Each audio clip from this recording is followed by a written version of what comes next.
a esta sesión y seguro que será muy enriquecedora para todos y todas. Bien, pues empezaremos. No sé si hay una orden establecida. Bueno, tengo que excusar a Antonia Durán. No sé si en algún momento se incorporará a la sesión. Puede que se incorpore. Esta sesión está siendo grabada, quiero que lo sepáis, porque después pues, sí que es interesante para material de investigación conocer vuestras aportaciones y para las estudiantes que están haciendo este trabajo. Bien, pues voy a empezar a dar la palabra, en este caso a Isa Mayorga. Voy a empezar, que es una estudiante de grado de ciclo formativo que está estudiando mecánica, pero que está ahí, que no sabe si seguir o no seguir, pero su intención creo que es la universidad y en el tema del deporte, según yo tengo entendido.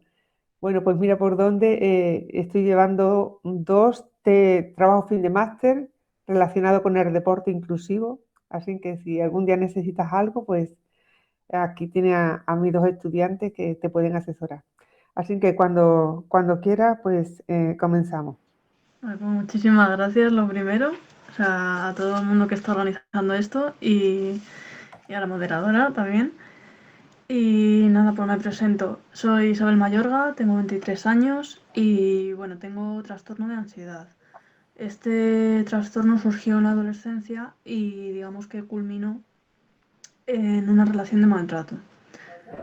A partir de, pues a partir de ahí ya os quería contar un poco cómo se sienten los pensamientos, o sea, los miedos previos de ir a la universidad con este trastorno. Y lo primero de todo, también hay que pensar qué forma de sistema educativo tenemos. Ahora mismo, la manera que hay de enseñar es una manera de memoria, es una manera de puntuar numérica. Eso hace que la persona, o sea, los alumnos o las alumnas, no traten de aprender, sino de memorizar. ¿Para qué? Para un resultado final, una nota final. No les interesa aprender. O sea, solo quieren aprobar. Y eso la verdad que es un problema. Luego, a raíz de ahí, hay que pensar qué es lo primero que hay que hacer para ir a la universidad. Hay que presentarse a la PAU, a la IBAU, selectividad, de las diferentes maneras que se las ha llamado. Y ahí caemos otra vez en cómo se vuelve a probar a los alumnos a través de un número. Y ese número es el que te dice si eres válido o válida para una carrera. ¿Qué pasa cuando una persona tiene un trastorno de ansiedad y se presenta a una meta numérica? Pues tiene obstáculos. Uno de los obstáculos mentales es la concentración. Con la ansiedad, las personas que la sufren no son capaces de concentrarse durante mucho tiempo. O sea, a lo mejor de 5 horas han podido concentrar media hora. Luego también tienen muchos pensamientos intrusivos. Tienen la cabeza realmente como si fuesen a 3000 revoluciones. Está todo el rato en bucle, pensando, pensando y pensando. Y luego uno de los factores también muy conocido es la necesidad de control sobre el futuro. ¿Para qué? Para tener tranquilidad. Y al no saber qué va a pasar en ese examen, al no saber qué preguntas va a haber, o cómo va a ser el aula, o qué compañeros va a tener, eso le genera incertidumbre y le genera más ansiedad. Entonces, eso es un obstáculo mental que tienen que lidiar y es bastante complicado. Y luego, no solo, o sea, el tener ansiedad no solo significa un problema tener obstáculos mentales, también físicos. ¿Y cuáles pueden ser? La gente que sufre ansiedad tiene mareos, tiene vómitos, tiene náuseas, tiene hormigueo por el cuerpo. Incluso o sea, lo habéis podido escuchar muchas veces que es que la gente con ansiedad confunde un infarto con un ataque de ansiedad. Eso es algo que tienen que lidiar durante todos los días y, y esto hay que sumarle en la prueba para la PAU. Entonces es complicado, es algo bastante complicado. Que hace que, ¿Cómo hace que se sienta esta prueba a los jóvenes y las jóvenes? Pues bastante desmotivados, bastante tristes, bastante con baja autoestima. ¿Por qué? Porque ven que no pueden ser tan productivos como a lo mejor son el resto de sus compañeros o compañeras. por lo que he comentado anteriormente. Quizá no se puedan concentrar 5 horas seguidas. Quizá de todo el estudio que han hecho en un día, quizá les resulta válido media hora o 1 hora.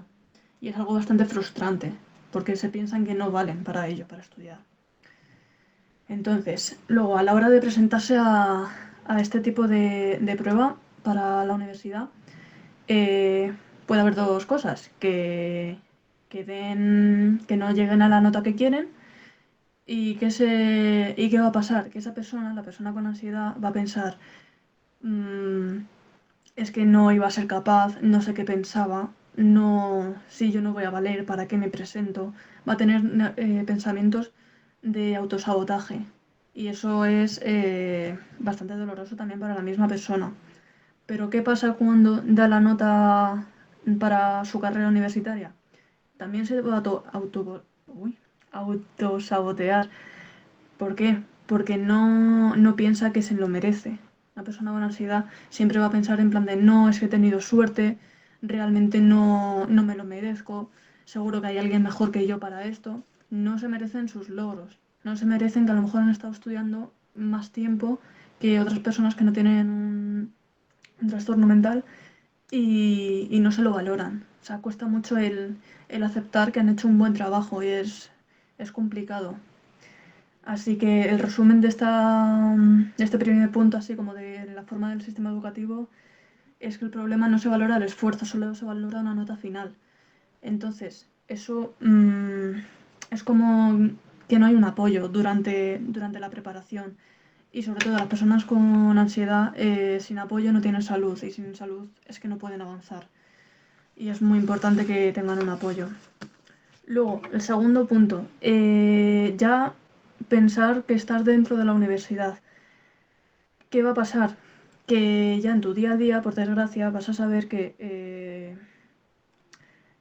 la ansiedad no la entiende todo el mundo. Muchas veces, bueno, muchas veces no, es que casi todo el tiempo te sientes incomprendida, te sientes sola, te sientes avergonzada de que te pasa eso. Y es que muchas veces no se comprende ni se quiere comprender. Y eso es uno de los males de la sociedad, que no quieren escucharte. Entonces, ¿quién hace que la gente no sea empática con los trastornos mentales, con ansiedad en este caso? Pues uno de los lemas que se está llevando ahora, el positivismo tóxico. ¿Qué es eso? Pensaréis, pues el positivismo tóxico es las típicas frases de no, todo va a salir bien o todo es bien, como si todo fuese de color de rosas.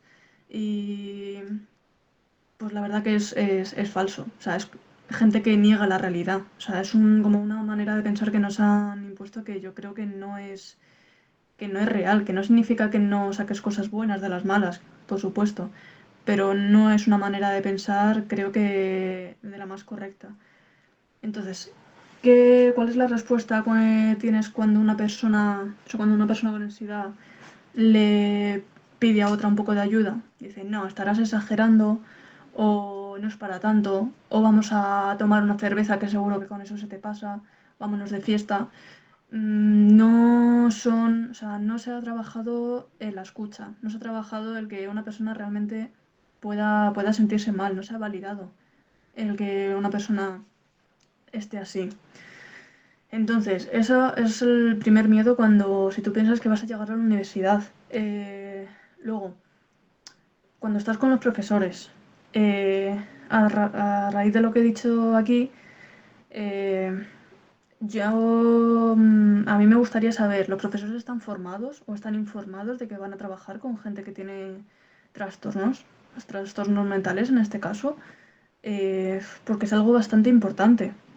Porque cuando una persona con ansiedad está en la universidad y no ha podido entregar un trabajo, por ejemplo, eh, va a pensar que el profesor o la profesora va a pensar, bueno, este es un vago, una vaga, es perezoso, no, mi asignatura no le interesa y, y cosas de mil tipos, pero como que dice, bueno, tengo más alumnos, o sea, siguiente. O sea, si no me equivoco, podéis tener 80 alumnos y alumnas en un aula y eso es una locura, la verdad. O sea, yo lo pienso y es una locura.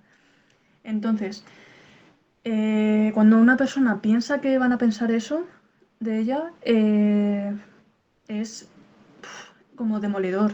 ¿Por qué? Porque a lo mejor esa persona, o ese alumno con ansiedad, ha hecho todo lo posible por levantarse de la cama, por ir a la universidad y a lo mejor solo ha sido capaz de llegar a la boca de metro y decir es que no puedo y ha tenido que volver. O sea, hay esfuerzos que no se ven y realmente el miedo a hablar por esa juzga que he comentado anteriormente es lo que hace que no podamos tener una comunicación buena con los profesores, con el profesorado en general, por lo que yo he podido vivir a lo mejor en el instituto. De decir, no se entiende la ansiedad, y a lo mejor ni yo misma sabía que tenía ansiedad, pero tampoco saben cómo ayudarte o no saben si, o sea, realmente dicen nada, como, eres un crío, no pasa nada, se te pasará. Es importante poder hablar. ¿Y qué pasa también? O sea, también que hablo del profesorado, también hablo del alumnado. Lo que he dicho, sois una clase a lo mejor de 80 personas. 80 personas es una barbaridad. Y otro de los factores que una persona con ansiedad puede sentir es que se le desborda, porque necesita controlar todo para su tranquilidad. Entonces, 80 personas como que se le sale de madre, porque va a decir, joder, que van a pensar, que no sé qué, que demasiado. Entonces, hay que hacer un círculo social que sea sano, que puedan ayudarla o ayudarle. Y que si necesita darle un abrazo, preguntarle cómo estás, a lo mejor para una persona con ansiedad, con eso ya le han dado el día. Han dicho, Dios mío, qué maravilla que me han preguntado cómo estoy. O sea, son pequeños gestos que a lo mejor no cuesta nada, no cuesta ni 10 minutos. Y a lo mejor para una persona con ansiedad le has ayudado. Le has ayudado porque a lo mejor hasta le ha dado un ataque de ansiedad en medio de clase y a lo mejor es que no se puede ni mover porque se ha quedado bloqueado. Y que tenga gente que le conozca o la conozca y que pueda decir, bueno, vamos a dar una vuelta a 5 minutos y se le pase, eso es una maravilla, que se pueda contar con eso también dentro del alumnado. Entonces, ¿qué quiero decir con esto? Que yo creo que hay que tener una sensibilización a mayor medida de, de valores humanos. Ya no hablo de solo como de trastornos mentales, que al final es a eso. Pero hay que tener yo creo que un poco más de enseñanza de valores humanos para saber que hay que escuchar, que hay que comprender y hay que empatizar. Y que no hay que solo pensar en, en en uno mismo, en una misma, o en simplemente en que tengo que producir. ¿Producir en qué sentido? Tengo que estudiar, tengo que hacer un trabajo, tengo que hacer no sé qué. No, también tenemos que ser un poco conscientes de la importancia de eso. Entonces, ¿qué es la cosa? ¿Qué es, digamos, la moraleja de esto? La comunicación. La comunicación yo creo que es súper importante entre profesores y alumnos y que sin ello, pues no creo que se pueda llegar a ningún lado. Y ya digamos como último punto, para no enrollarme más, eh, cuando tú a lo mejor piensas, estás en bachillerato y dices, vale, quiero ir a la universidad. ¿Qué piensas? Ya de primeras una persona con ansiedad no va a pensar, voy a recibir ayuda, me van a ayudar. No, al contrario, van a pensar, me van a juzgar, me voy a sentir más sola, no sé qué. Entonces, yo creo que es importante también saber no solo decir que la universidad, o sea, o qué universidad está la carrera que quieres hacer, sino qué, qué cosas hay en la universidad. Que hay psicólogos, hay psicólogas, maravilloso, pero que lo digan, o sea, que lo faciliten esa información, porque si una persona con ansiedad sabe que tiene un espacio de escucha, va a ser genial, la verdad. Y eso es importante para poder, para que los jóvenes y las jóvenes con ansiedad puedan animarse a ello. Así que simplemente así como resumen que no somos notas, somos personas. Yo creo que eso es una de las cosas más importantes. Hay que tratarnos como tal y no por un valor numérico. Y esta sería un poco mi aportación, la verdad. Y, y no sé si queréis preguntar algo, no sé si es después o Pues cómo va mira, todo. si os parece, dejamos las preguntas para el final todas, porque Sí, sí, yo sí. creo que cada uno va a ir nutriendo Vale, este webinar. Y bueno, yo sí que como moderadora voy recogiendo algunas cuestiones que resuenan en mí y creo que después las dejaremos para el debate, ¿no? Muy vale, importante genial. lo que tú acabas de decir, que la universidad es más que el aula, ¿no? Hay una serie de recursos que sobre todo pienso que son muy desconocidos, pero ya lo abordaremos. Toñi me acaba de, la moderadora, que es la trabajadora social de la Universidad Complutense de Madrid, se había hecho un pequeño lío con el horario, pensaba que era a las 7, pero se va a incorporar. Entonces ella os va a dar alguna respuesta a las cuestiones que tú acabas de plantear.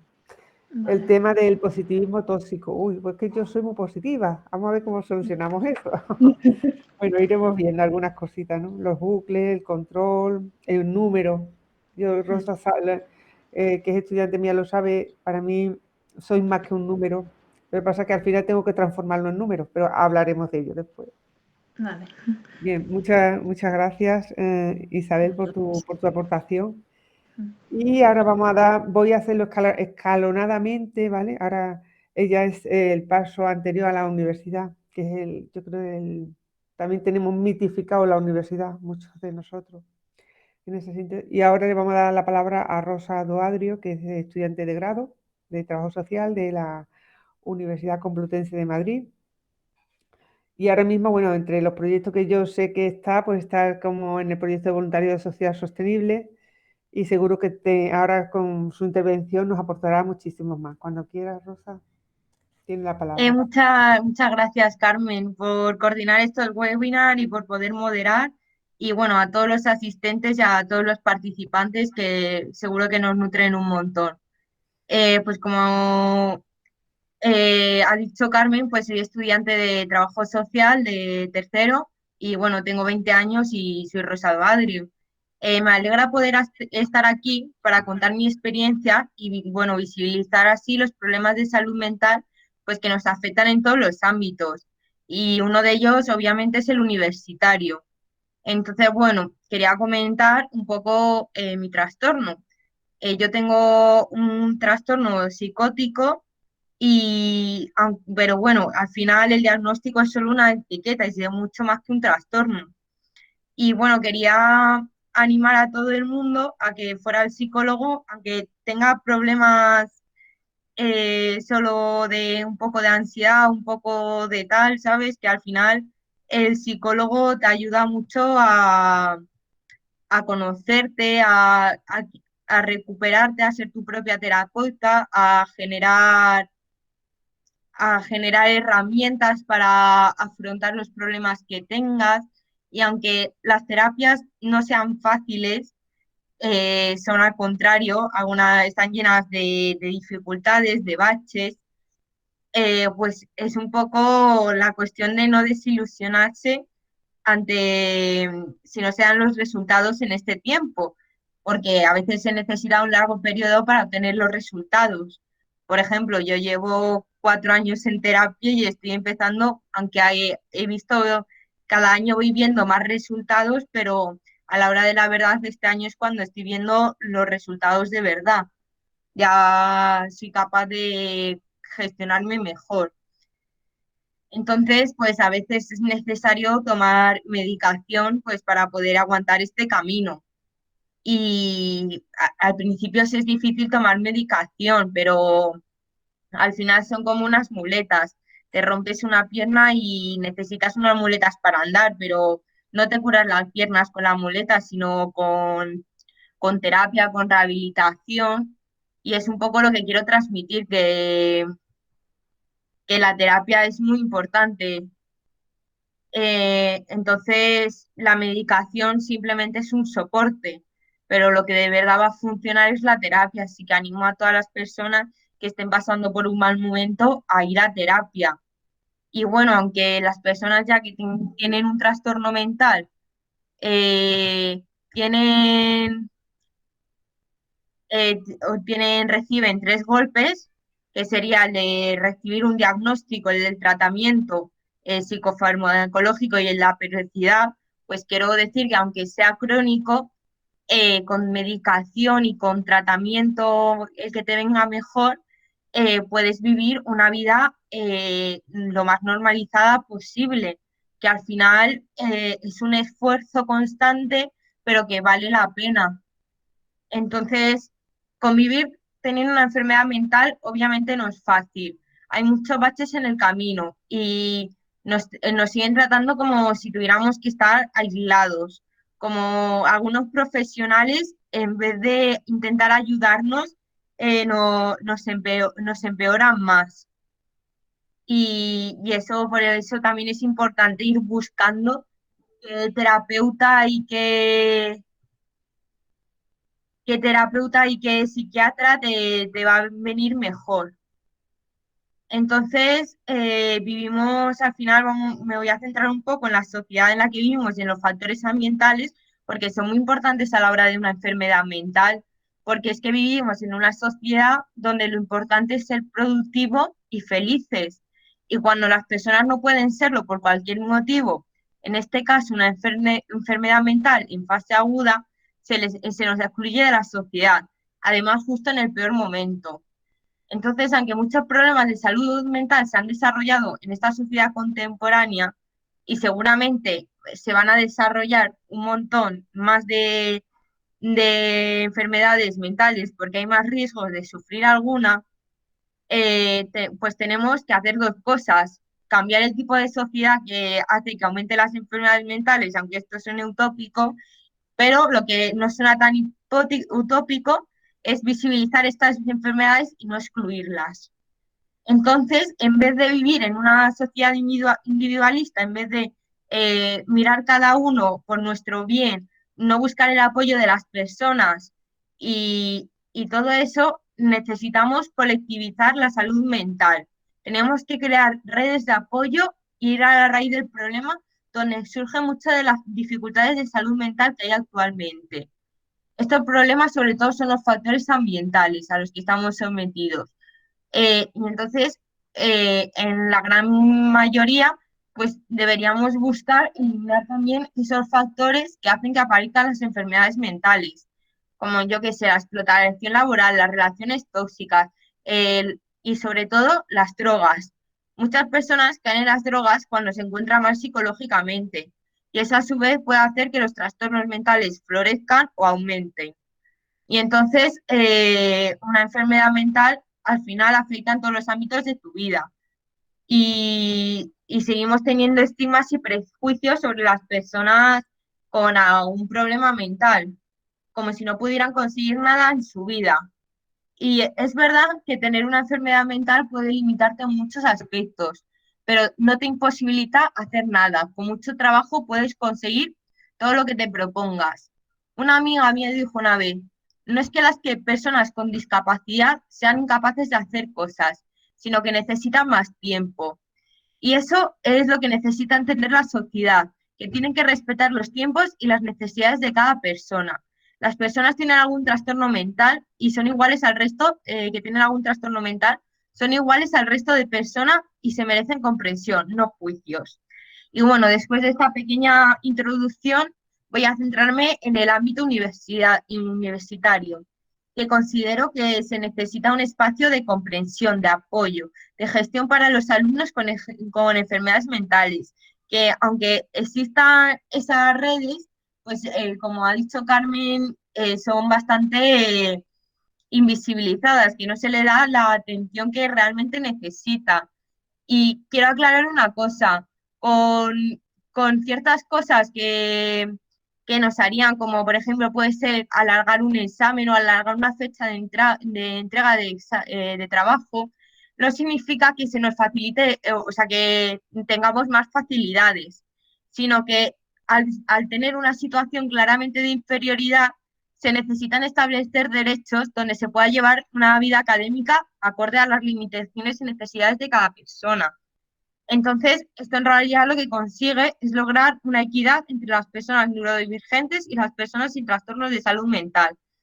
Y entonces esta ayuda al final va a ser útil en cuanto a mejorar las condiciones de vida del primer colectivo y facilitar así sus estudios universitarios y que acaben la carrera que desean, porque muchas veces por el cansancio acumulado lo renuncian. Entonces, en cuanto a mi experiencia en la universidad, pues yo la verdad es que he tenido momentos duros y también momentos súper valiosos. Y voy a hablar primero de los momentos duros. cuando se tiene muchas cosas en la cabeza, como ha comentado Isa, es difícil concentrarse. Me acuerdo cuando mi cabeza iba a 1000 por hora con múltiples pensamientos intrusivos y sí, claro, sentía mucha angustia. Entonces me dificultaba concentrarme. Entonces, para hacer trabajos o estudiar, dedicaba mucho esfuerzo y muchas horas para sacar algo de concentración en total.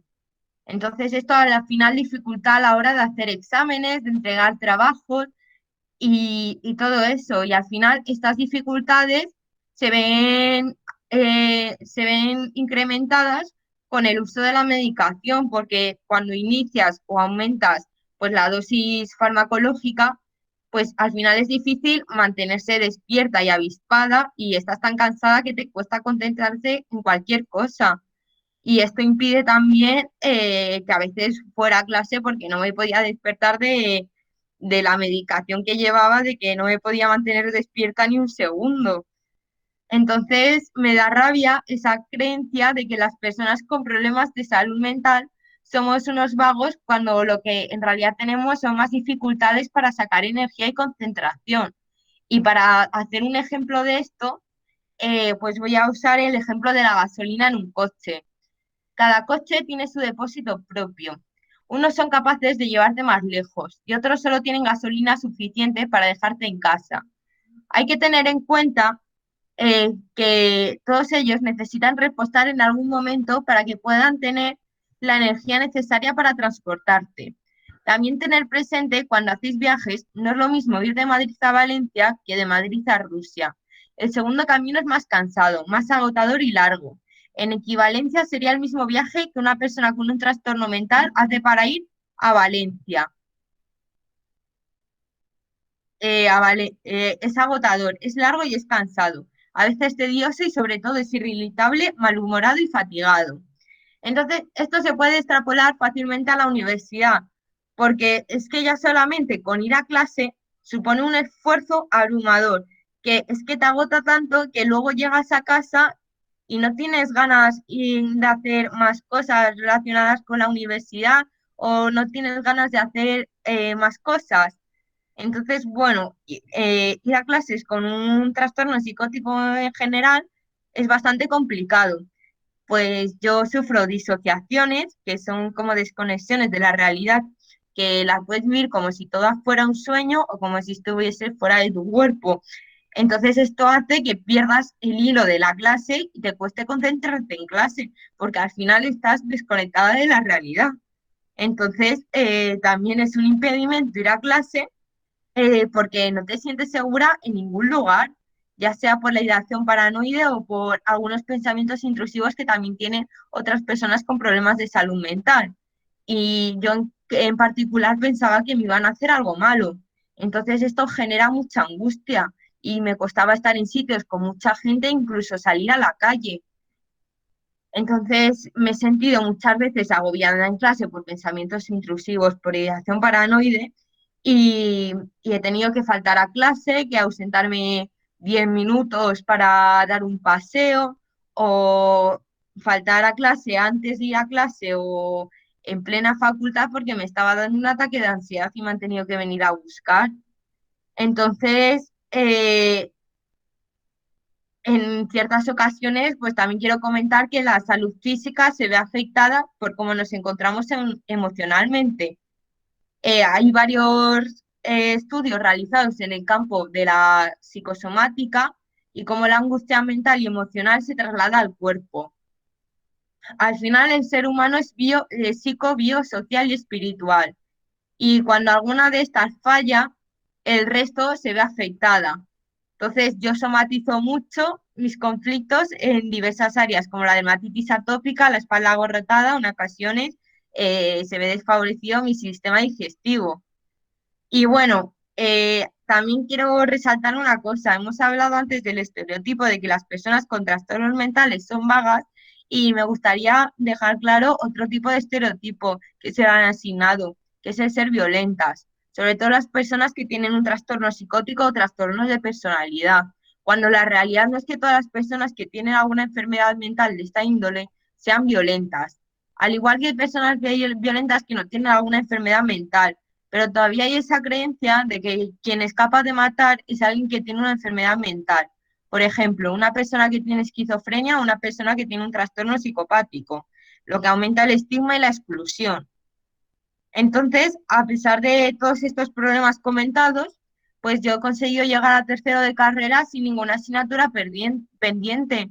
Entonces, pues quiero transmitir que no por tener un trastorno mental significa que no haya podido conseguir hacer pues los estudios y concentrarme cuando con ayuda de medicación o lo que sea. Entonces, me gustaría dar un mensaje de ánimo a todas esas personas que están empezando la carrera, a los que no saben si ir a la universidad o no, o a los que han abandonado en algún punto por su cansancio, porque es muy importante intentarlo, pero no de una forma de prisa de me tengo que sacar la carrera en 4 años, sino a vuestro ritmo, a lo que la gasolina os deje. Si solo os tenéis que sacar 5 asignaturas cada año, pues sacárosla, pero es que al final con esfuerzo y tiempo todo se puede conseguir. Entonces, esto también quiero decir que al final, aunque padezcamos una enfermedad crónica, pues todos son ciclos. Entonces, a veces empeoramos y otras veces estamos más animados. Y yo, la verdad, lo que hago cuando estoy más animada, y es lo que recomiendo, es usar esos momentos para movernos, movilizar nuestra energía, con nuestras ganas de hacer, de ser, porque así, si adelantas un montón de trabajo, cuando estés mal, te puedes dar el gusto de descansar y de no estar pendiente de es que tengo que hacer esto, es que no tengo que hacer tal. Entonces, al final la vida pues nos trae muchos estresores y tenemos muchos problemas, muchos conflictos que atender, como la exigencia académica, la situación económica, la familiar. Y, y bueno, quería decir que sé que es muy difícil porque cuando yo estaba en mis momentos peores me costaba mucho pensar en esto, pero quiero animar a todos a que la vida mejora. Puede volver a empeorar, pero la vida te va a llenar de momentos en los que puedes estar felices. No vas a tener una felicidad constante porque nadie la tiene, pero va a haber momentos muy bonitos. Y yo eso, en otoño de 2019 volví a empeorar pues por esta exigencia académica, pero ahora la verdad es que estoy bien y estoy en el proyecto de voluntariado social sostenible, o sea, estoy moviéndome ahora que soy capaz de hacer esto, de hacer estos proyectos y de hacer los trabajos y de estudiar.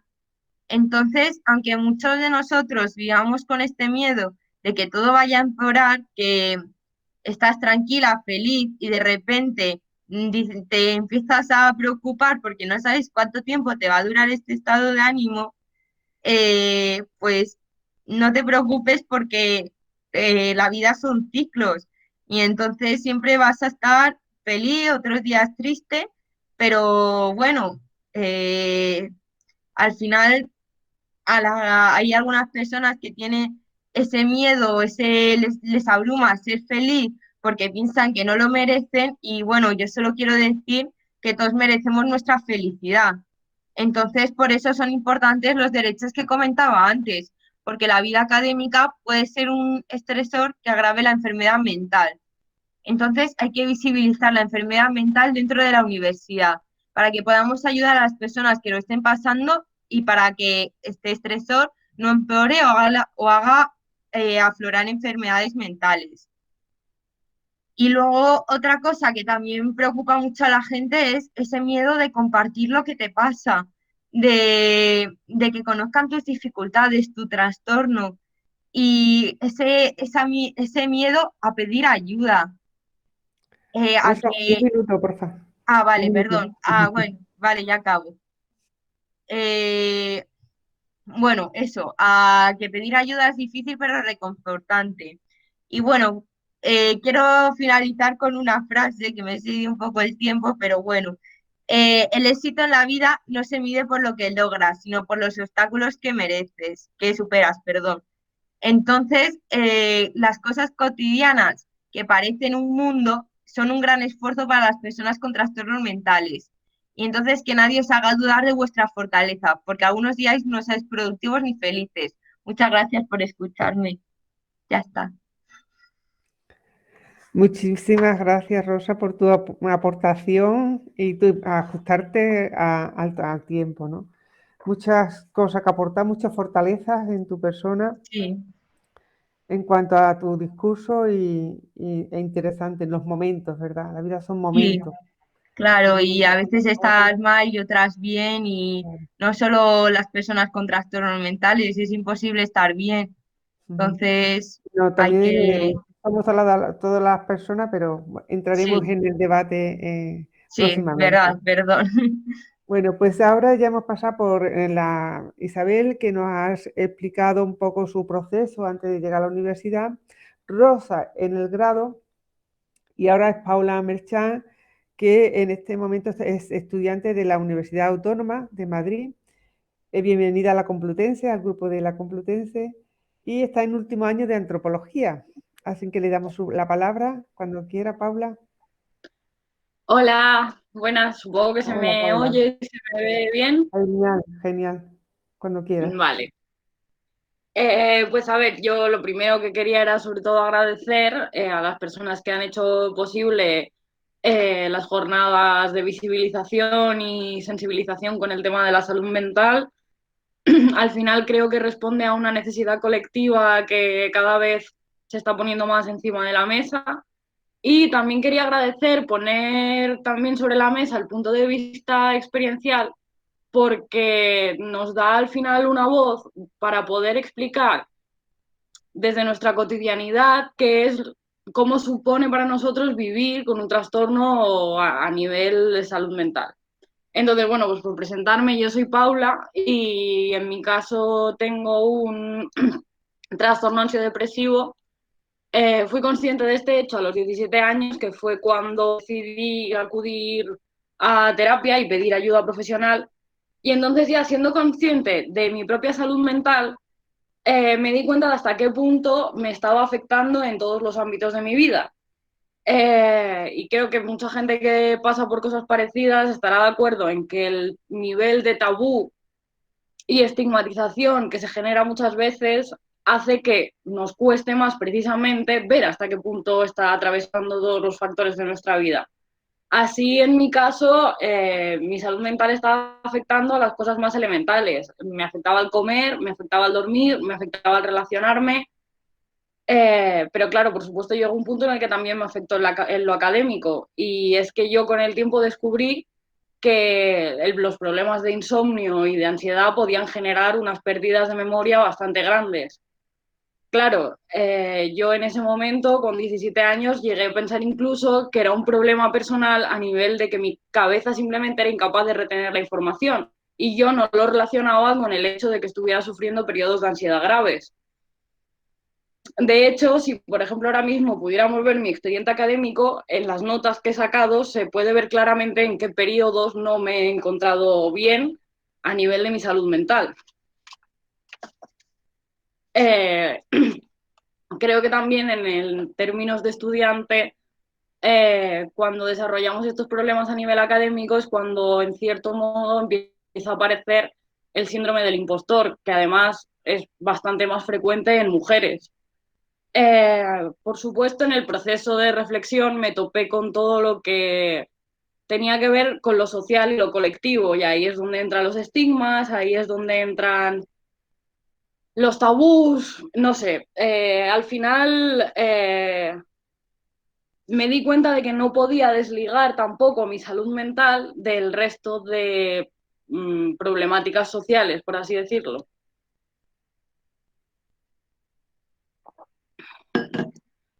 Yo en mi caso, por ejemplo, soy consciente de que aunque mi afección sea crónica, muchas noches de insomnio y muchos ataques de ansiedad están relacionados con mi género. Y es que al final, en tanto que mujer, mi salud se ve afectada por el machismo, por las condiciones de violencia cotidianizada hacia las mujeres, y creo que también muchas mujeres puede que estén de acuerdo en esto. Muchas veces se nos trata con paternalismo. o se ven nuestras emociones como si fuéramos exageradas o dramáticas, que son palabras que realmente como mujer he llegado a odiar.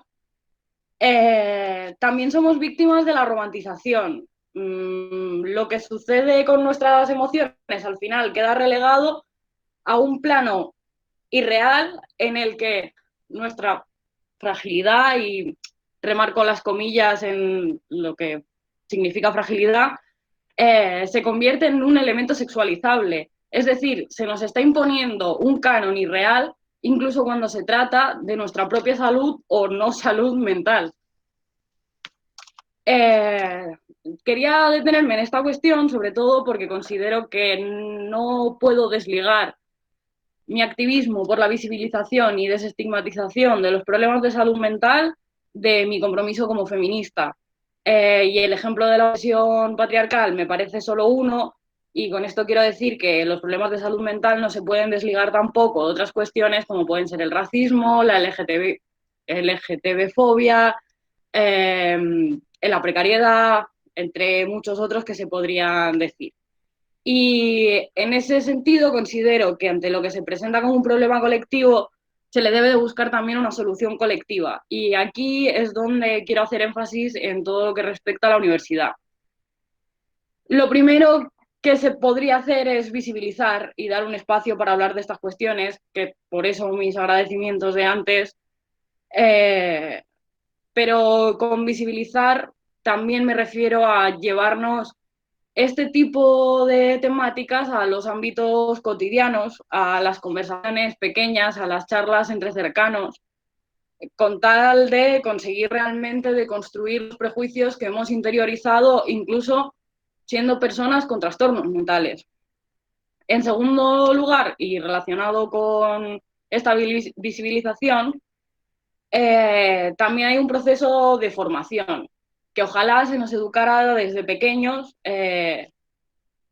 pero considero que todo el mundo debería tener unas nociones básicas con lo que respecta a la salud mental, y que también se nos deberían de dar herramientas básicas de gestión emocional. Y esto, por ejemplo, podría ser tal vez una medida preventiva que podría ayudar a algunas personas a localizar en qué momento, por ejemplo, deberían acudir a terapia o deberían pedir ayuda, o en qué punto de su vida tienen que empezar a gestionar sus emociones de una forma distinta o a medicarse.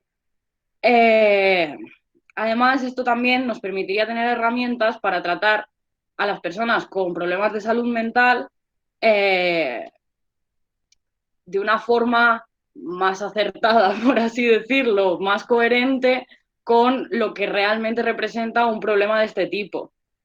Además de que, por supuesto, educarnos en la emocionalidad nos ayudaría a relacionarnos emocionalmente en general y a cuidarnos entre todos de una forma emocionalmente sana y a través de la empatía. En ese sentido, una educación emocional dentro del ámbito de la educación pública que se basara en el desarrollo de la empatía, como decía, podría ser un cambio colectivo que nos ayudara a relacionarnos.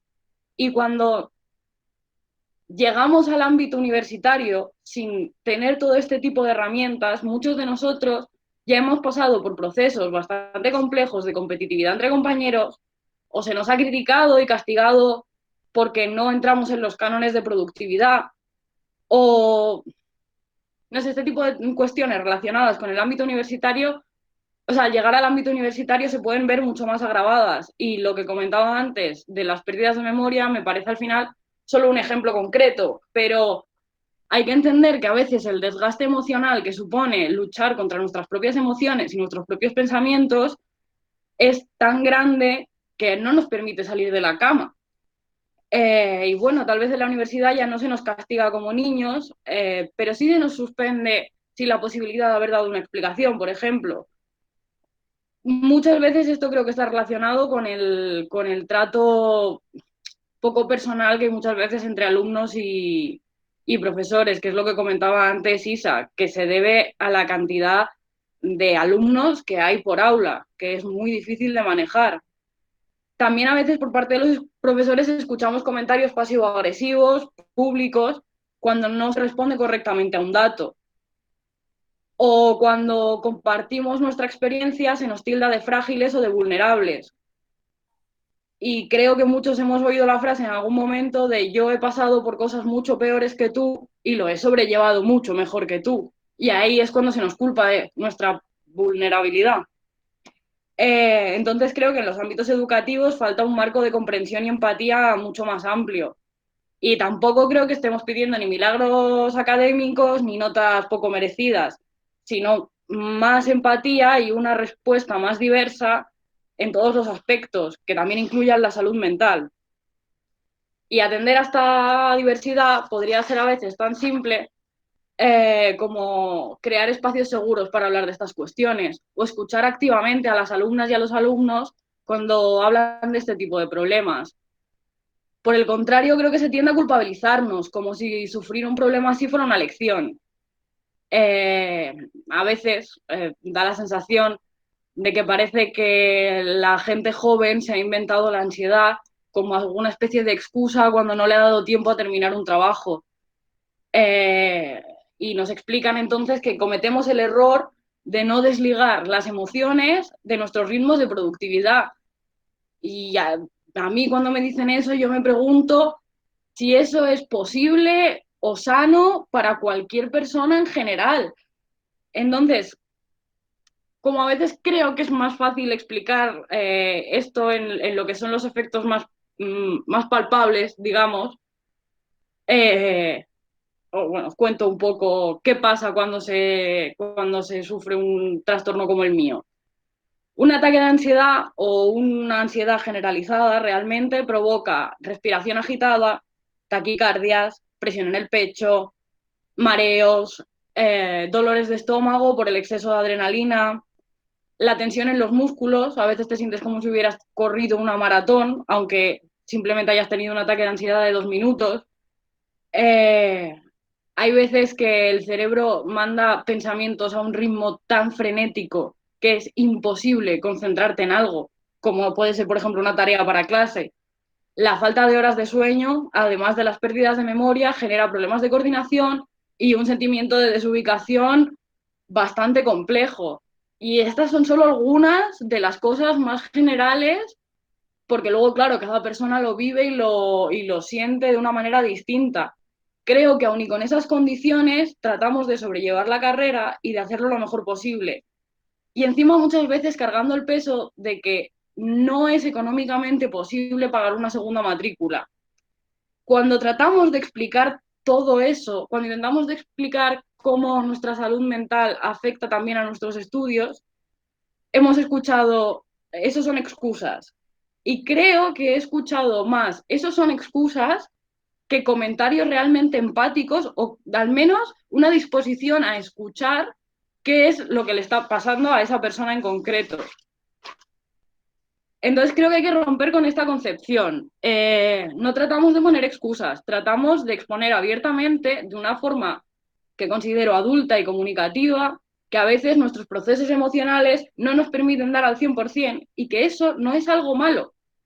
Y tampoco lo escogemos. Y de hecho creo que si se nos escuchara activamente hablar de este tipo de temas, sería como algo concretamente evidente, porque creo que nadie tiene más ganas de que los trastornos de salud mental no existan que las propias personas que convivimos con uno.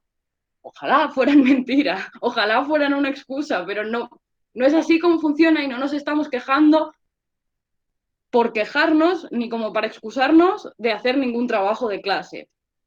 Luego también quería añadir que, siendo justos, también hay que hablar del ámbito entre compañeros, ya que la creación de esos espacios seguros de emocionalidad, los de los que hablaba antes, también deberían partir de la horizontalidad entre compañeras. A este respecto, creo que, perdón por generalizar, creo que no nos sienta nada bien que se nos aparte después de haber pasado un periodo emocionalmente bajo, por decirlo de alguna manera. Tampoco nos gusta que se trate nuestra salud mental como un cotilleo. He oído burlas incluso a la salud mental de compañeros y compañeras.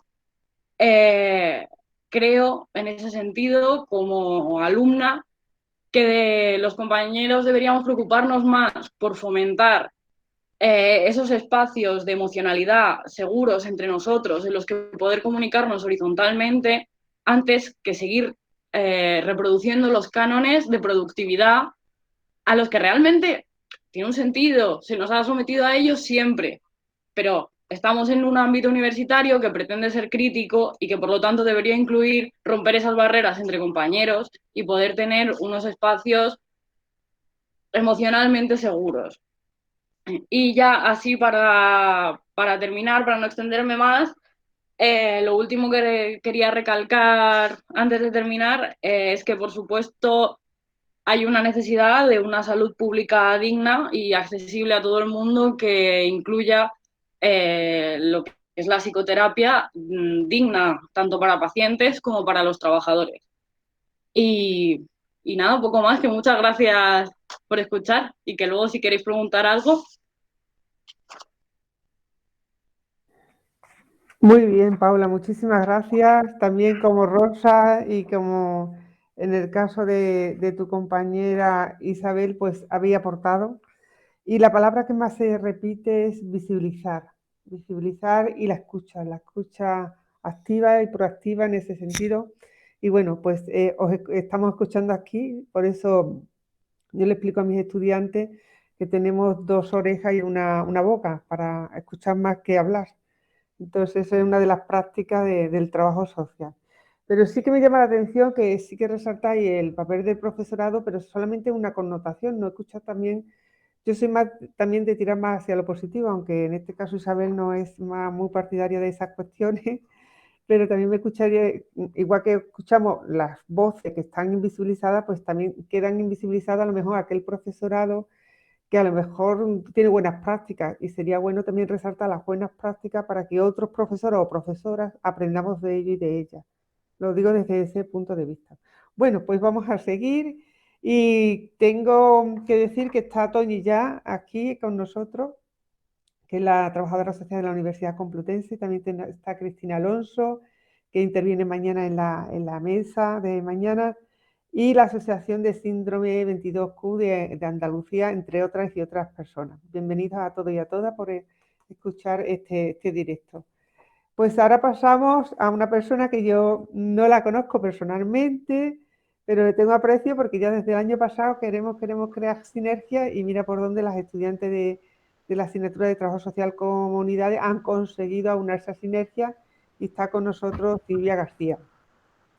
Y pasamos desde el ámbito, en este caso, como hemos dicho, ciclos formativos, antes de la universidad, en grado, en máster, porque antropología es el último año de máster, son 5 años, creo recordar.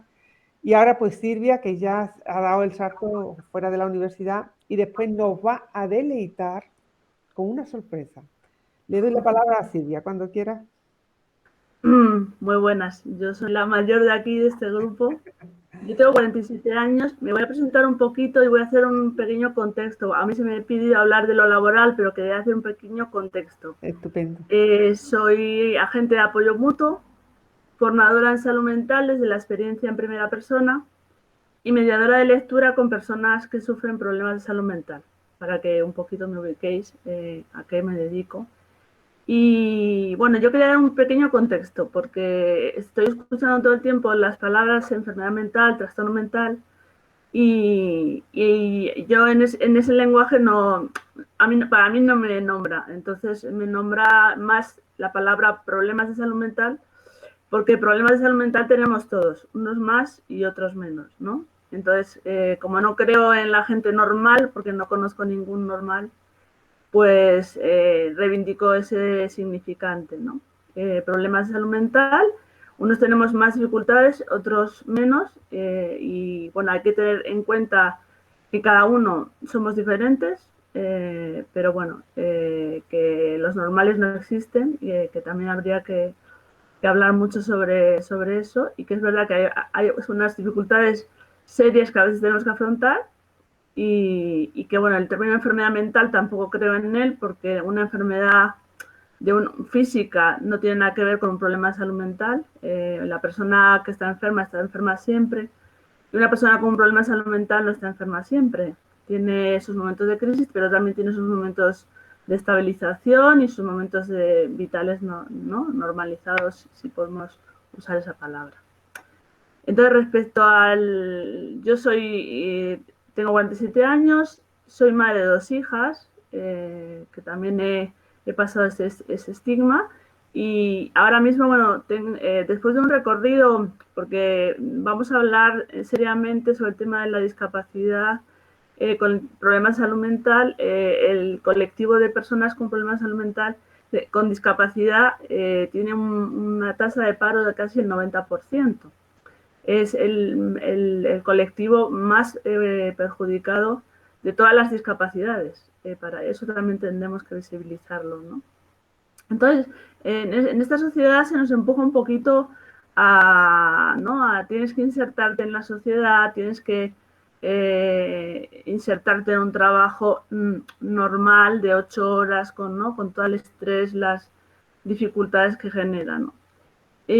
Como si eso fuera normal, ¿no? Yo digo, hay que estar muy loco para aceptar este sistema que tenemos, ¿no? Capitalista de exigencia absoluta, ¿no? Y bueno, tenemos que resaltar que todo este sistema social que está montado, ¿no? El sistema laboral, la precariedad laboral, las jornadas extenuantes, todo eso dificulta mucho cualquier problema de salud mental, ¿no? Luego está el otro estigma, que es que solo podemos hacer determinados trabajos, ¿no? Parece que solo podemos, ¿no? Las inserciones laborales que se hacen suelen ser en hostelería, en limpieza y en jardinería, como si no pudiéramos hacer otras cosas, ¿no?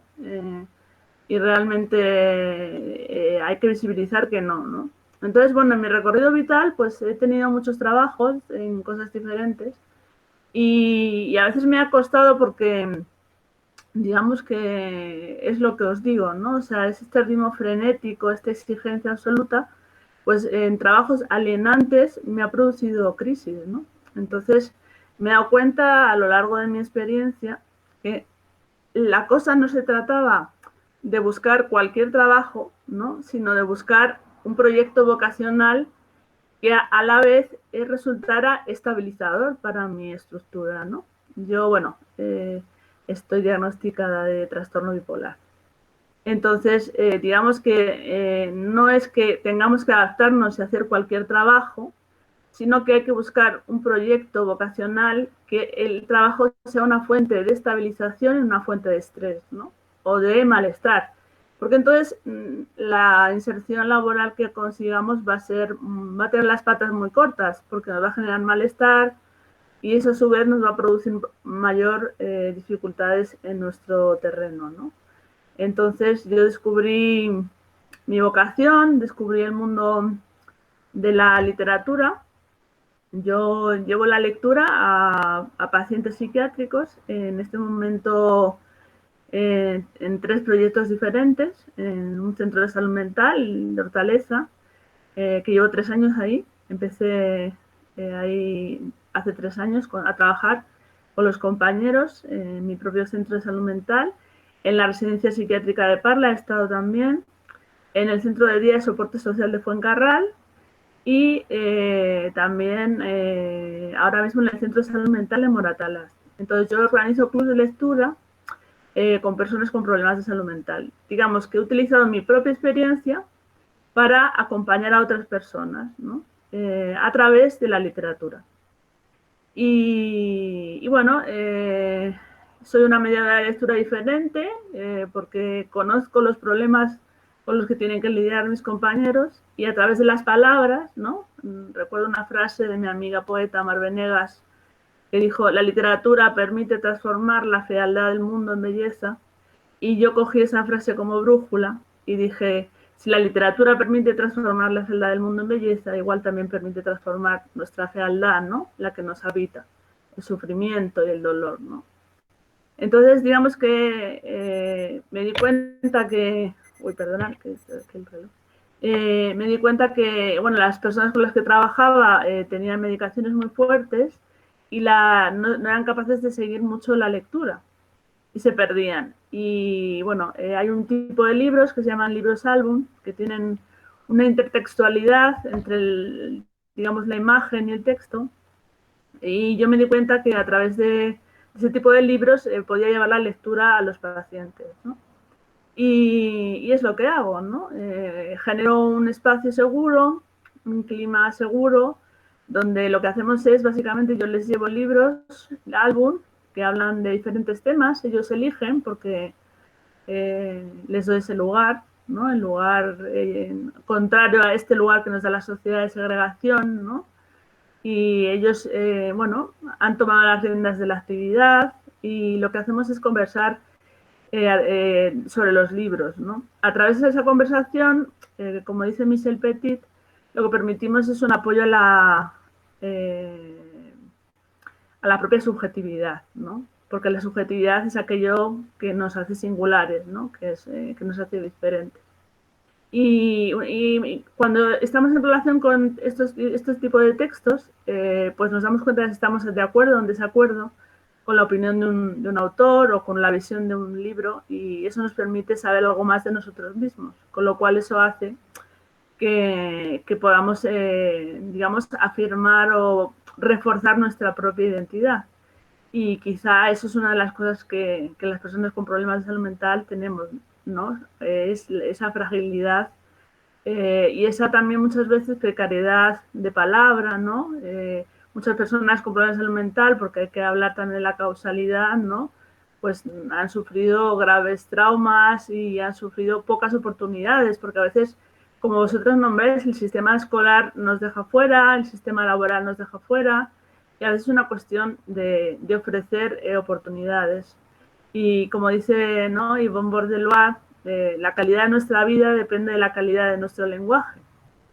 Entonces, ofrecer el lenguaje, ¿no? Que pase de ser un lenguaje como obstáculo, ¿no? Porque a veces las personas con problemas de salud mental tienen dificultades para entender las metáforas o para entender los dobles sentidos o para entender el humor, ¿no? Y pase a ser un lenguaje bálsamo, ¿no? Donde la palabra se transforme en otra cosa. Eso es básicamente lo que yo hago con las personas con problemas de salud mental. Entonces, este trabajo no es fuente de estrés, es fuente de estabilización, ¿no? Y quizá eso es lo importante.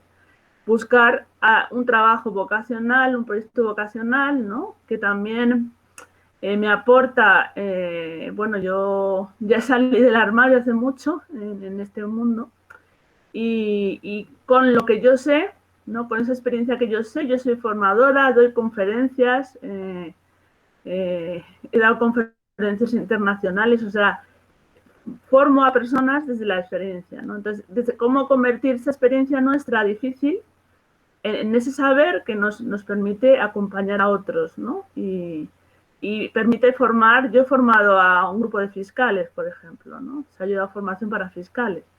Es decir, que hay un saber, que tenemos un saber que no sabemos que tenemos, ¿no? Que lo vamos construyendo poquito a poco.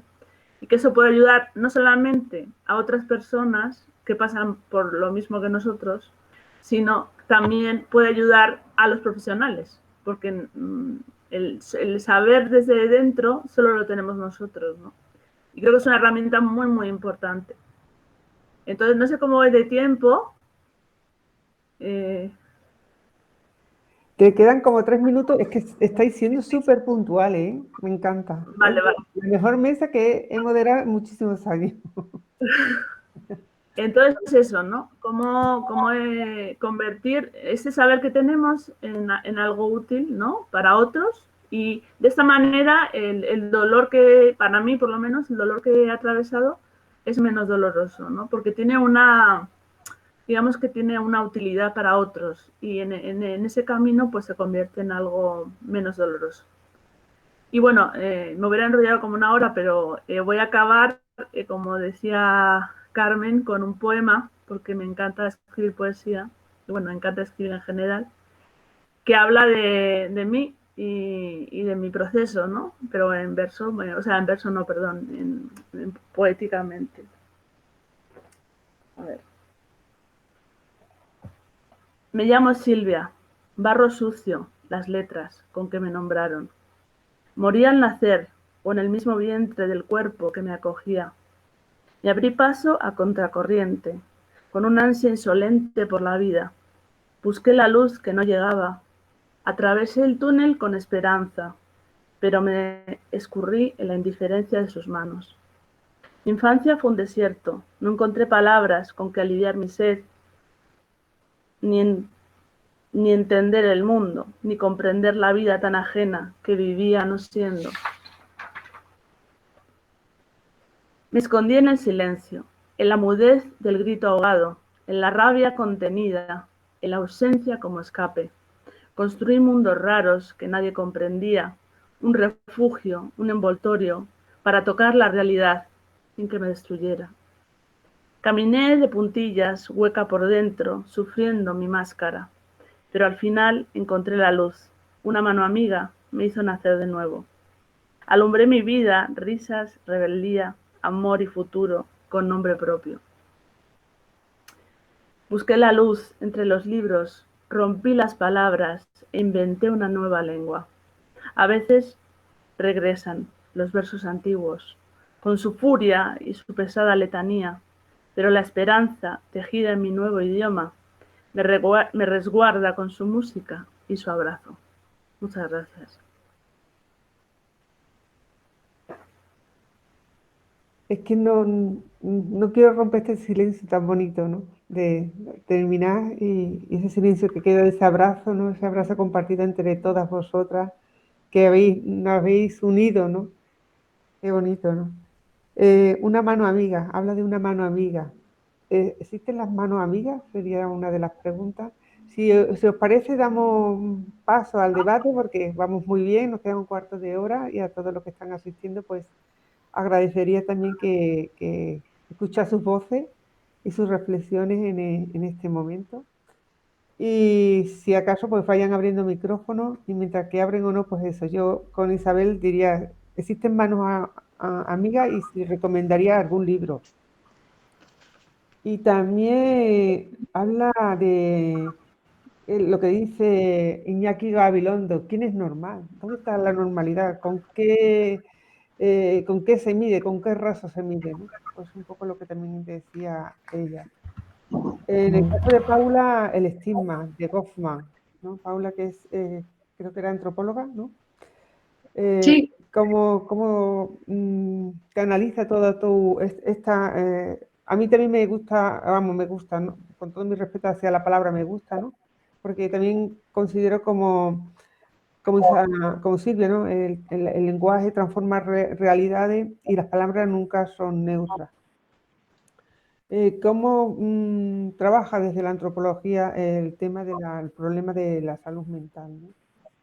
Y también me gustaría preguntarle a Rosa la COVID-19, cómo está afectando en estos momentos en esta situación. Y por último, en este caso a Isabel, ¿qué le diría a los jóvenes que quieren iniciarse en la universidad? Yo por mi parte ya cierro y modero, cuando queráis. Un segundo, Antonia Durán, Pilo ha levantado la mano. Pues cuando... Porque quiero pedir disculpas, ya no tengo nombre. Me he quedado sin batería. Se me ha caído el teléfono. He tenido que llegar y me han prestado un teléfono. Mil disculpas, de verdad, mil disculpas. Me he cogido un taxi corriendo, he llegado a casa pues sin batería. Bueno, lo siento enormemente, lo siento. Que me emplazo para que otro día quedar con vosotros, con vosotras y a vuestra disposición lo que necesitéis, de verdad que lo lamento. O sea, pocas Bueno, veces... pues ahora, Tony, estás aquí y tienes la palabra y como has ido escuchando, que yo te he visto que has intervenido, pues alguna reflexión al respecto. Pues quizá yo que trabajo con las diversidades, discapacidades, empleo indistintamente discapacidad y diversidad. Para mí diversidad es más inclusivo, obviamente, pero discapacidad no es por eso más, para mí no es más punitivo. O sea, lo importante es el respeto al otro, ¿vale? Yo he oído, creo que ha sido a Rosa y comparto mucho con Rosa una frase que le he oído decir y es que yo hace 1000 años dejé de ver discapacidades y diversidades. Yo hace 1000 años hace 1000 años, estoy exagerando, pero hace muchos años me di cuenta que lo único que nos diferencian, como bien ha dicho Rosa, son los tiempos.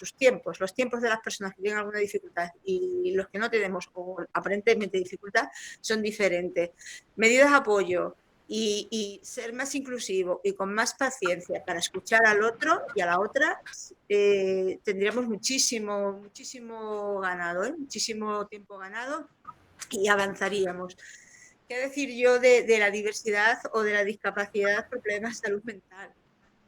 He estado escuchando, mientras tenía batería, os estaba escuchando y una y otra vez decís las dificultades que tienen en el aula, cómo seguir. De verdad que yo algunas veces pienso, madre mía, estas muchachillas, el valor que le echan, con la que tienen encima, que no se pueden casi mover y ahí están dando pico y pala, aunque sea bajo mínimos, están ahí trabajando y de verdad que todo mi respeto y sobre todo toda mi admiración hacia vosotras, ¿eh? Es un trabajo inmenso.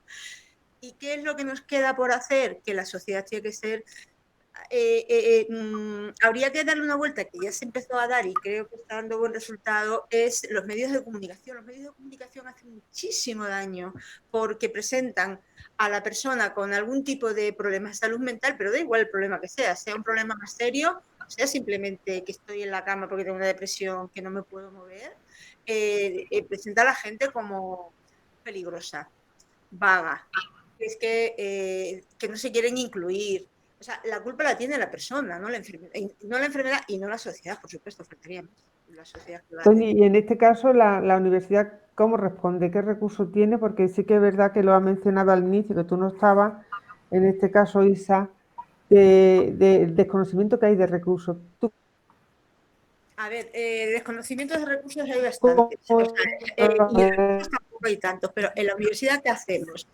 Entrevistamos al estudiante o la estudiante en función de sus dificultades y el momento y el proceso en el que esté, acordamos una serie de medidas. Por ejemplo, no puedo ir a clase pues porque he estado una semana que no me he podido levantar o 10 días sin poder salir de la cama y sin poderme tener fuerzas para salir, pues se avisa al profe, se manda en las adaptaciones, como la persona ya se conoce bastante, saben cómo cursa su diversidad o su discapacidad o su enfermedad mejor, le decimos al profesor, comunicamos al profesorado que puede pasar esto, sin que el profesor sepa lo que le pasa, porque el profesor no sabe nada. Al profesor se le mandan adaptaciones, pero los profesores no saben, el profesorado no sabe qué problema o qué enfermedad tengo yo, el profesor esto lo desconoce. Lo sabe el coordinador del centro, que igual que Carmen es la coordinadora del centro, nuestra coordinadora del centro de la Facultad de Trabajo Social. En todos los centros hay un coordinador o una coordinadora. Y no lo sabe, pero sí que se le dan recomendaciones. Se le dice, mira, va a asistir con menos frecuencia a clase. En los trabajos vas a tener que darle un poco más de tiempo. Si tiene dificultades para unirse en los grupos, tendrás que crear tú los grupos. Si veis que algún estudiante reacciona a incluir a esas personas en los grupos, organiza tú los grupos. O sea, que no se deje a libre albedrío de los estudiantes. Luego también tenemos, pero no sé si conocéis, el SICOL, que es un dispositivo de apoyo al estudiante, a la comunidad universitaria, no solamente al estudiantado, para que puedan llamar al psicólogo. Es un grupo de psicólogos que son vía telefónica. Lo puedes llamar desde las 9 de la mañana. Antes de la pandemia se podía llamar las 24 horas. Ahora con la pandemia, pues como todo se ha complicado, existe desde las 9 de la mañana, creo que hasta las 9 de la noche. Puedes llamar. Si te encuentras mal, te acuerdan contigo varias citas por teléfono. Si pasa un tiempo y veis que no hay mejoría o que se va a necesitar algo más de tratamiento, dejan el tratamiento telefónico y ya es presencial en la clínica. Por otro lado, nosotros también tenemos estudiantes que apoyan a sus compañeros y en algunos casos hacemos que sean mentores. O también nosotros lo que estamos trabajando estos años es que a todos los estudiantes con la diversidad que tengan, la discapacidad, lo que sea, es que ya no queremos solamente que les den los apuntes, sino que sea más inclusivo, o sea, que piensen más en el otro y que intente que conozcan a la otra persona y que los incluyan en los grupos, si es que empatizan, obviamente, porque aquí esto, si no te caes bien, no es posible, pero que sepan, que tengan formación, que tengan recursos para poder apoyar al otro. Y si esto no funciona, pues es que es un poco a la carta, porque no todos los estudiantes con la misma pues, enfermedad, discapacidad, diversidad, necesitan lo mismo. Es un poco en función de lo que nos demande el estudiantado. No sé si he contestado a esto, pero sobre todo lo que quiero pedir es disculpas. Pocas veces en mi vida me ha pasado esto y he quedado, Bueno, vamos, no, porque siempre hay plan B, ¿verdad, Rosa? Bien, muchas gracias por tu intervención porque creo que ha aclarado muchas cuestiones y creo que puede que muchas de las personas que están aquí presentes no conocieran pues estos servicios que ofrece la Universidad Complutense y supongo que el resto de universidades públicas y privadas de España. privadas no sé, pero públicas en casi todas tenemos lo mismo. Una última cosa que me gustaría decir es que en breve se va a hacer el curso de comunicación e interacción con personas con diferentes diversidades que las dan las organizaciones más representativas, que este año va a ser online y que os vamos a enviar toda la información a los coordinadores, como es el caso de Carmen, se la enviaremos por si queréis participar. Damos un crédito, ¿eh? Que eso siempre anima. Pero además del crédito se da muchísima formación y una formación bastante útil. Y no sé si somos todos trabajadoras sociales o trabajadores sociales. No sé si estamos todos en trabajo social, no lo sé. No todos. Pero a todo el mundo le viene bien, especialmente a los trabajadores sociales, que hay que acabar con aquello de la persona con discapacidad necesita, o sea, la parte más asistencial, el dejar de ver las capacidades, sino ver la otra parte. Los trabajadores sociales necesitamos ver la otra parte, la que no queremos ver. Y es que la autonomía de la persona, trabajar desde el respeto, pero también desde la autonomía y de potenciar capacidades. Y ya con esto, perdón, ya os dejo. Muchas gracias, Toñi. ¿Alguien quiere tomar la palabra, además de Toñi? ¿Perdón? Si alguien quiere tomar la palabra. Bueno, yo con esto del COVID que has preguntado, yo la verdad es que he sido un poco rara en este aspecto y por eso no he dicho nada del COVID, porque he mejorado un montón durante el COVID. O sea, yo en el COVID estaba muy bien, pero la mayoría sí que es verdad que han empeorado bastante, pero yo me encontraba muy bien. Luego lo que pasa es que ahora pues estoy teniendo más miedo a salir a la calle y tal, pero en casa súper bien. Sí, para ciertos perfiles le ha venido muy bien. Eso Toñi sí que lo ha explicado en algún momento. Muy bien. ¿Alguna palabra más? ¿Alguien que quiera intervenir, que quiera reflexionar? Pues ¿Algo yo que te haya quiero, resonado? Me habías te quería preguntado, responder. Uy, Isabel, perdón. No, Isabel, después perdón, no sé Silvia, quién ha hablado antes. pues Silvia, y después Isabel, y después me habías creo que preguntado Toñi. un libro y la segunda pregunta no me acuerdo. La primera pregunta era lo del libro y la segunda lo de un amigo, una mano amiga. En tu poema has dicho que hay una mano amiga. ¿Eso Sí, existe o sí, no sí, sí. existe? Bueno, sí que existe. Yo, primero, el recomendar un libro, pues una novela gráfica que se llama Desmesura, que no sé si lo conocéis, y es una experiencia en primera persona de una persona con problemas de salud mental. Y cuenta todo el proceso desde que sus primeras experiencias inusuales hasta el paso por el psiquiatra, etcétera, etcétera, etcétera, y me parece muy buena. Se llama Desmesura. Y me parece un libro imprescindible para poder entender cómo es desde dentro un problema de salud mental, ¿no? Y manos amigas, yo desde que tengo 20 años tengo una terapeuta que es mi mano amiga, primera mano amiga, que llevo 27 años con ella haciendo terapia y muy bien, porque me ha salvado la vida. Y porque, bueno, yo llevo desde que tengo uso de razón con este problema, pero hasta que tuve 20 años no recibí ninguna ayuda. Y hasta el día de hoy sigue siendo mi terapeuta. Tengo un psiquiatra estupendo que me escucha, tengo una terapeuta ocupacional estupenda, tengo los mejores amigos del mundo, hay muchas manos amigas. Yo creo que hay muchas, muchas. Muy bien, sí, sí, sí. Yo muchas veces digo que soy construcción de muchas personas que me han empujado en algún momento, me han dicho esa frase que te ha abierto una puerta o circunstancias de ese tipo. Muy bien. Después le he preguntado en este caso a Paula. Un segundo, Carmen, que alguien ha levantado la mano. Ujú. Oxímoros, bueno, Pablo Coca, ¿quieres hablar? Bueno, buenas a todos, a todas en este caso. Te agradezco, Rosa, por haber contado conmigo para, bueno, yo hago ilustraciones, ¿no? En Instagram, en el sentido de que me gusta llevar la psicología a la calle. Soy psicólogo de Granada, estudié psicología en la Universidad de Granada. Y bueno, me uno con vosotras porque creo que la salud mental está en pañales todavía. Hoy además ha salido en el BOE el número de plazas PIR, o sea, el número de plazas de psicólogos interinos residentes que vamos a tener este año en la nueva convocatoria y no sé si lo sabéis, pero han aumentado 9 plazas. 9 plazas a nivel nacional, con una pandemia encima. O sea, se vuelven a reír un poco en nuestra cara, ¿no? De que la tercera ola, ¿no? Va a ser la ola de los problemas de salud mental y no se toman medidas, no se hace nada. Así que creo que estos foros y estos grupos son muy guays porque promueven el cambio, en el sentido de que esto no se puede quedar aquí. Somos agentes de nuestra pequeña zona donde nos ha tocado hacer el día a día.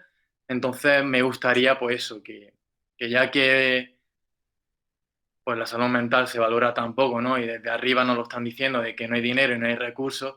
Creo que alguien lo ha dicho, además, de generar esos espacios, ¿no? De escucha, de apoyo. Lo que hace Silvia me parece, la verdad, que es súper bonito, ¿no? Eso de la literatura y tal. O sea, me encantaría participar en algún grupo tuyo, Silvia. Y el proyecto este de Oxymoron, pues salió por eso. O sea, yo empecé a hacer viñetas para comunicar cosas a la gente, ¿no? De visibilizar temas de tanto de los trastornos de la conducta alimentaria como del suicidio, hablar, lo que es hablar de salud mental y señalar de que hace falta recursos, hace falta más gente que se ocupe, ¿no? Porque nadie mejor que lo ha vivido, que quien ha vivido esto en su propio cuerpo, sabe mejor de esto y puede contagiar y puede concienciar y puede hablar de ello, ¿no? Realmente. Y lo que pasa es que hablamos sin decir nada, ¿no? Y bueno, en fin, así que estoy, o sea, muy contento por esto. Mañana intentaré unirme también con vosotras y eso, deciros que soy agentes de cambio. Vamos a cambiar un poco. Vamos a hablar de salud mental. Vamos a dar la cara. Lancé yo una campaña el otro día que alguna de vosotras, creo que Rosa se iba a unir, donde hablaba de salud mental, hablaba de mis problemas de salud mental a las redes sociales, ¿no? Y también alguien le ha comentado, Isa, por ejemplo, lo del positivismo. Pues yo en mi cuenta machaco el positivismo de que estoy hasta las narices, ¿no? Pues no, a veces la vida no es tan bonita ni nos la pintan tan bien, ¿no? Y el todo va a ir bien y demás, pues hace mucho daño, ¿no? Porque pensamos que somos inútiles y que no podemos porque no queremos. Y eso pues hace bastante daño, ¿no? Tú puedes. ¿Hasta qué punto podemos, ¿no? A veces necesitamos esas manos amigas, esa expresión me ha encantado, ¿no? Esa mano amiga que está ahí y es verdad. Y así. Y los psicólogos también vamos al psicólogo. Yo voy al psicólogo y la verdad que, o sea, la mejor decisión que tomo en la vida. Así que, chicas, os animo desde aquí, tenéis la cuenta para lo que necesitéis. Oxymoron, ¿no? Me sigue bastante gente, creo que puede haber cambio. Así que cualquier propuesta, cualquier cosa, que aquí estoy, que aquí estamos todos y vamos un poco a ir generando ese cambio. De verdad, es que me enfada. Me enfada porque, en fin, nada, que muchas gracias y poquito a poco. ¿Le puedo contestar un momento? Sí, Silvia. Bueno, quería decirte que yo soy profesora, tengo un curso virtual que se llama Descubrir la voz perdida, libro, álbum y salud mental, en el que forman profesionales de salud mental. Así que si un día te quieres unir, en el sitio de laspalabras.es está el curso. Es online. Perfecto, me lo apunto. Sí, ¿no? ¿Lo puedes repetir, por fin, cómo se llama el curso, Silvia? Pasarnos por el chat para que lo cojamos, tanto para que te sigamos por las redes sociales como tu curso. Es muy interesante. ¿Lo paséis por el chat para que quede y lo podamos coger? Genial. Bueno, pues ya... Y bueno, y también, ¿no? Vosotras como trabajadoras sociales, voy a trabajar con familia y la familia está muy cansada. O sea, yo soy familia, mi hermana tiene un problema de salud mental y estamos muy cansados, ¿no? En el sentido de que hay veces en las que no pueden más de que pues ni la medicación funciona, no hay profesionales, no hay especialización, no hay nada. Ves a tu hermana del sillón a la cama, de la cama al sillón y es jodido, ¿no? Entonces, creo que como motores de cambio vosotras podéis generar mucho cambio y hacer muchísimo, hay muchísimo que hacer, y más si lo vivís y sabéis, ¿no? Esos momentos de bajón y de tanto tiempo en esa dinámica metida, lo que supone, ¿no? Para una persona. Así que creo que en el sentido de empatizar con el otro, vosotras vais a ser manos amigas y de verdad que como futuras profesionales, chapó. Así que tened también en cuenta a esas familias cansadas, ¿no? Que muchas veces pues se sienten muy desamparadas y a nivel de apoyo asistencial estamos más en pañales, o sea, no hay nada, no hay recursos, no hay nada. O sea, de experiencia aquí en Granada, nada. Y con esto del COVID, menos todavía, porque lo complica todo un poquito más. Muchas gracias, Pablo. Le damos la palabra a Silvia y vamos cerrando. Y cumplimos justo la hora y media porque hemos empezado un poquito tarde. Y bueno, yo ya cierro con Silvia ahora mismo, cuando quieras. ¿Querías comentar algo? No, es que lo que quería decir es que en relación a lo que ha dicho él, es que tenemos un presupuesto del 3% del total de la sanidad en el tema sanitario de salud mental. Entonces, es que es una risa. Y la mayor parte de ese presupuesto se la lleva la medicación psiquiátrica.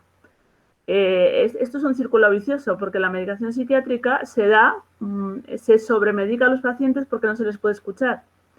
Entonces, necesitamos menos medicación y más escucha. Necesitamos dispositivos de palabra en la sanidad pública. Qué interesante. Y eso hay que denunciarlo. Sí, sí. Y No lo bueno, había después mirado puedo nunca llamar. desde esa mirada, nunca lo había percibido, pero sí que pues Bueno, bueno. un inyectable de 3 meses, un antipsicótico de 3 meses, vale 1.000 euros. Imaginaros con todos los inyectables que se ponen ahora mismo a los pacientes, cuántos psicólogos, cuántos psiquiatras que puedan escuchar a los pacientes tenemos. Tenemos una de las tasas más altas de gasto farmacéutico en España, de las más altas, y en psicofármacos de lo que más. Entonces, no se trata de más recursos, sino de ver cómo se hace de otra forma. Eso lo han hecho muy bien en Italia, donde llevaron la reforma psiquiátrica y han bajado las medicaciones psiquiátricas, escuchan más a los pacientes, han bajado las urgencias, han bajado los ingresos, no hay casi ingresos involuntarios. Es un cambio del sistema y necesitamos un cambio del sistema ya. Gracias. Pues muchísimas gracias. Carmen, un segundo. Sí. ¿Podemos acabar con Asociación Síndrome 22Q que ha levantado la mano? Vale, terminamos con ello y con las estudiantes que son el futuro, como bien he Vale. dicho, decir una palabra a cada una de vosotros y cerramos por los tiempos. Cuando Vale, quieras. genial. Pues cuando quieras, Asociación Síndrome 22Q. Hola, muy buenas tardes. Sí, buenas tardes. Mira, yo soy Rosario Coca y represento a la Asociación Síndrome 22Q, en este caso en Andalucía. O sea, que represento a la población de Andalucía. Nuestro síndrome, no sé si lo conocéis. Primero, daros las gracias porque me parece importantísimo y muy relevante el que hagáis reuniones de este tipo. Me parece fundamental y más para las personas que sufrimos de nuestras carnes, tanto en nuestra propia carne como en la carne de nuestros hijos, nuestros familiares, algún tema de salud mental. Quería deciros que nosotros, yo tengo una hija afectada por el síndrome 22Q y nuestros niños presentan muchísimas manifestaciones clínicas, pero la mayoría de ellos, o muchos de ellos, en la adolescencia desarrollan problemas de salud mental, ansiedad, esquizofrenia, muchos de ellos son temas de psicosis. Es unido a discapacidad intelectual de todos ellos. Entonces, se nos presenta una situación bastante complicada. En mi caso, yo tengo a mi hija en mi casa que hace ya 3 años que no quiere salir a la calle, no va al cole. Ella tiene 19 años, está en un cole especial, pero ella era una niña contenta, feliz. ¿Qué voy a contar yo a vosotros que no sepáis? Pero, sin embargo, la medicación no le hace nada. Hemos cambiado de medicación muchísimas veces. y no hace nada. Y apoyo lo que habéis dicho de que hace falta otra forma, otra visión y otra forma de, otra terapia otra forma terapéutica para abordar estos problemas, no solamente en medicación. Yo estoy realmente convencida que si mi hija tuviera un grupo, un sitio donde estar, donde se le escuchara, donde se le atendiera, donde la medicación bajaría. Estoy completamente segura, porque de hecho cuando ha estado yendo al cole y a su grupo ha sido así. Ahora por los temas de salud que ella tiene, pues no puede acudir a ningún sitio y está en casa, con unos miedos tremendos, unas voces tremendas y bueno, ya sabéis todo de esto. Entonces me gustaría poner voz a la salud mental y de verdad tenemos que hablar de esto y tenemos que perder la vergüenza. Yo a todos los foros, a todas las reuniones, a todas las conferencias que voy, yo hablo del tema y me da igual. O sea, a mí me han dicho que estoy estereotipando a mi hija y no me parece. Yo lo que creo es que estoy buscando ayuda para mi hija hablando del tema. Y si no hablamos, no hacemos eco. Y si no hablamos, no llegamos a ningún sitio. Y lo que no se escucha ni se ve, no existe. Y de verdad, estoy con vosotros. Desde aquí, desde la asociación, daros la enhorabuena y estamos para lo que necesitéis. Muchísimas gracias. Pues muchas gracias. Aquí tenéis para hacer un trabajo fin de grado, si ella os invita, porque Sí, yo claro. comparto lo mismo Muy interesante. que usted en ese Pues vamos. sentido. Lo que no se escribe, no se visibiliza, desaparece. Sí. Y comparto en eso. Así que las Pues chicas que están nosotros aquí... estaríamos encantados de que hicieran un trabajo de fin de grado con nosotros. Encantados, de verdad. Muchas gracias. ¿Alguna palabra más? Y vamos cerrando, porque ya nos quedan 3 minutitos y vamos cerrando. Las estudiantes que han organizado esto tienen la palabra, este webinar. Y bueno, pues yo dar las gracias pues a todas las personas y a las a las que han intervenido, que han sido unas grandes aportaciones y que gracias a todas por poder visibilizar estos y a los que han comentado. Ha sido pues unas jornadas que luego las subiremos y bueno, yo considero que ha sido en cierta parte un éxito porque hemos encontrado aquí una sinergia y una red de apoyo de escucha y de apoyo que ha sido increíble. La siguiente. Yo. Y bueno, yo aunque estaba más callada, estaba escuchando todo y apuntando todas las anotaciones que, bueno, y hechos muy relevantes que se han visibilizado en esta jornada, en este webinar, y yo creo que este apoyo y estos grupos son fundamentales para fomentar este cambio y esta visibilización que, como decía Pablo y como decía Silvia, está en pañales y que todavía se necesita fomentar muchísimo a este colectivo en el que no se comprende ni se empatiza y en muchos casos ni se ayuda. Y bueno, pues que para nosotros y nosotras es un orgullo que hayáis participado y que este sea el primer paso para el cambio, que creo que en nuestra generación, creo que de momento se está poquito a poco avanzando y nada, que yo creo que ahora es el momento y con más razón para encontrar ese tipo de grupos y para fomentarlos. Y nada, que muchas gracias a todos porque es una ayuda brutal. Muy bien. ¿Alguien más? Están dejando los Facebook, los Instagram en el chat. Por favor, ir dejando vuestras referencias y así creamos comunidad. Sí. Yo quería, lo primero, pues eso, dar las gracias que hayáis hecho esto porque es algo súper importante. Yo, por ejemplo, he tenido que ir al psiquiatra y me he dado cuenta de la cantidad de gente que ha aumentado para ir al psiquiatra. O sea, es lo que ha dicho Pablo, que han aumentado 9 plazas a nivel nacional. O sea, es de chiste. Y la verdad que estas cosas, estos espacios de escucha son súper importantes para que la gente no necesite tanta medicación, como bien habéis dicho antes. Y ha sido súper interesante escucharos a todas porque de todas se puede aprender un poquito y que habláis muy bien, la verdad. Habéis hablado genial todas y que da gusto escuchar a gente hablando de esto. Muy bien, ¿queda alguno de vosotros más? ¿Alguien más del grupo que quiera hablar? Bien, pues como no hay ninguna palabra, pero bueno, me gustaría escucharla.